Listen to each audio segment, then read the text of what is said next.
مولاي صل وسلم دائما أبدا على حبيبك خير الخلق كلهم.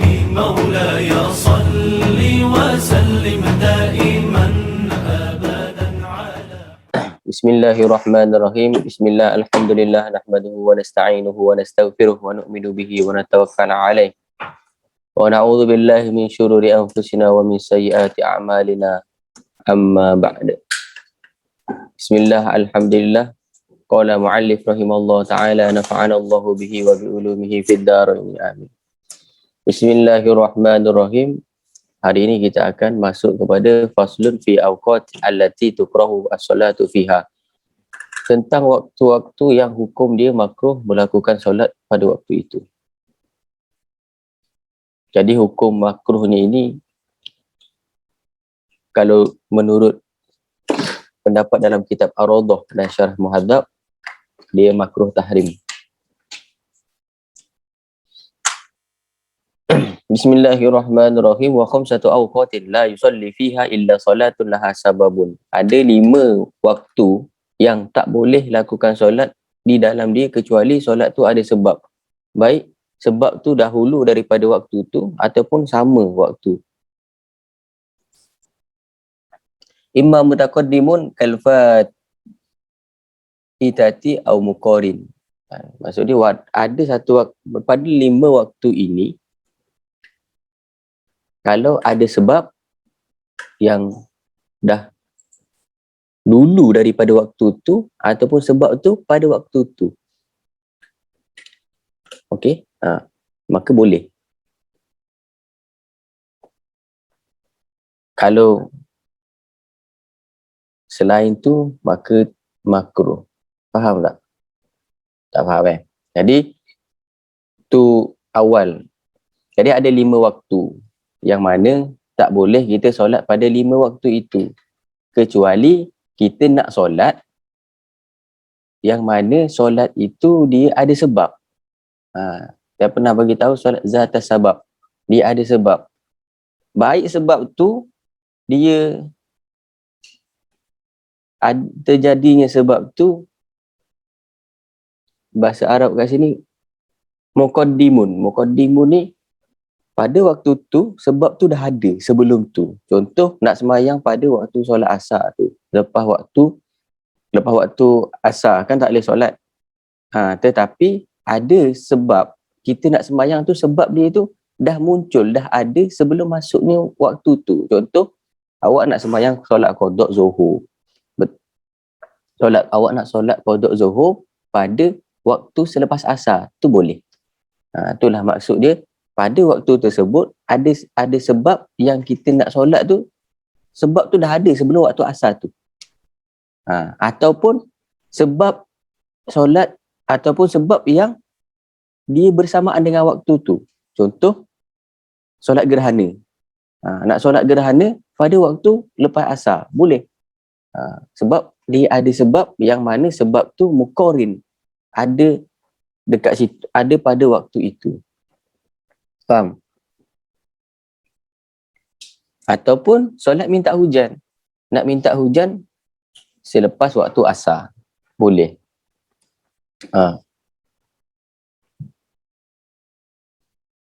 Dekat sini faham?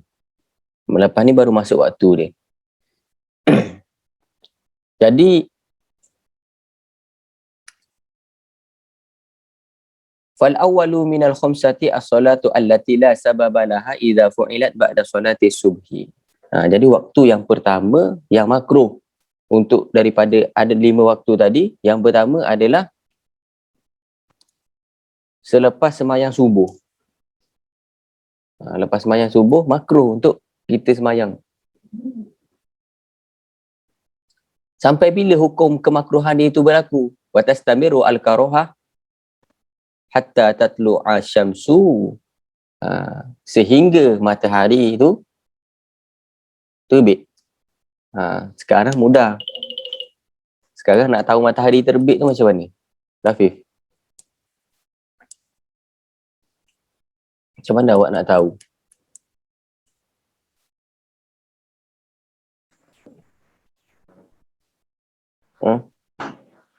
Tengok Tengok apa? bayang. Kalau duduk tepi pantai bolehlah nampak. Kalau duduk atas bukit nampak. Tapi kalau duduk dalam ofis ni macam mana nak tahu? Maybe awak datang awal kan. Datang awal lepas main subuh tu zikir. Nak sembahyang, macam mana nak tahu matahari dah naik? Senang saja sekarang. Tengok waktu isyraq tu dah masuk ke belum. Kalau tak masuk waktu isyraq tak boleh sembahyang lagi. Faham? Sebab tu orang kata dah masuk isyraq belum? Sebab bila masuk isyraq, solat isyraq. Baru pergi kerja.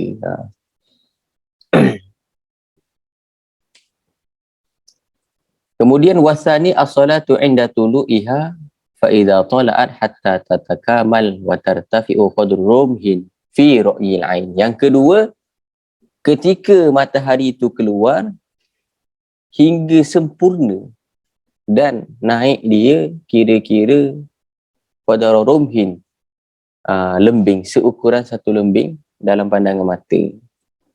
Jadi lepas matahari itu, ni waktu yang kedua matahari naik sampai kita tengok dah satu lembing. Berapa minit tu sikit je.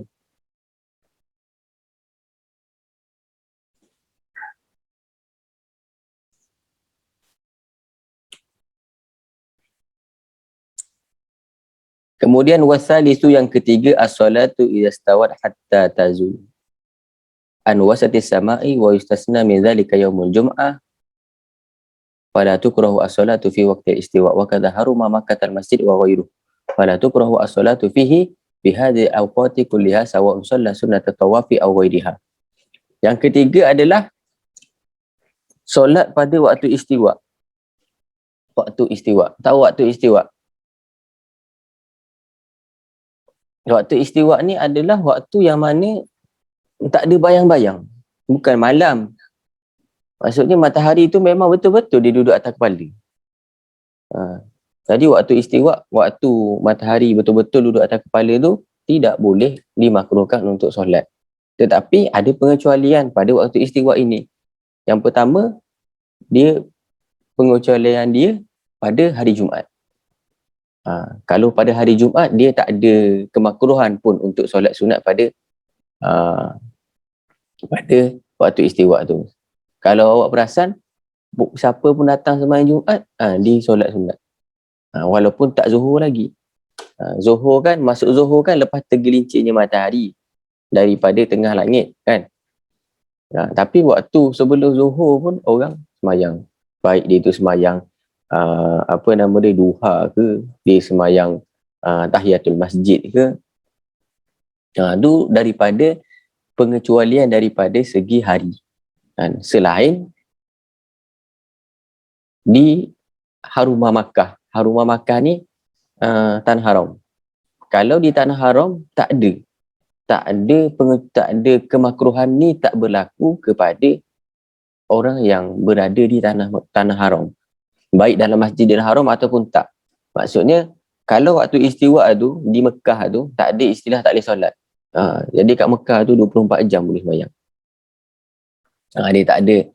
Dia tak ada waktu-waktu yang dimakruhkan di tanah haram. Yang nombor 4, warabi'u minas salatil asri min ba'di salatil asri hatta taghruba syamsu. Yang nombor 4 adalah selepas waktu asar sampai tenggelam matahari. Kemudian yang nombor 5, wal khamis inda ghurubi li syamsi idza danat lil ghurubi hatta yatakamal ghurubuha. Yang nombor 5, ketika terbenamnya matahari, tenggelamnya matahari sampai tenggelamnya ia dengan sempurna.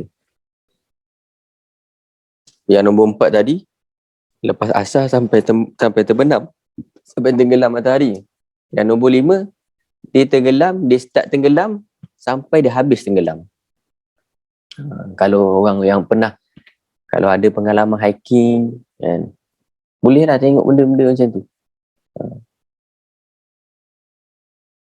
Dia hiking, tapi hiking gunung bukan hiking bukit. Hiking bukit tak nampak. Kalau pergi hiking gunung kan, tak boleh tengok matahari tu keluar macam telur. Lepas tu petang pun nampak dia turun. Nampaklah kebesaran Allah Subhanahu Wa Taala. Daripada 5 ni ada yang tak faham. Jadi ni adalah 5 waktu yang dimakruhkan untuk solat yang mana tadi saya bagi tahu yang tak ada sebab.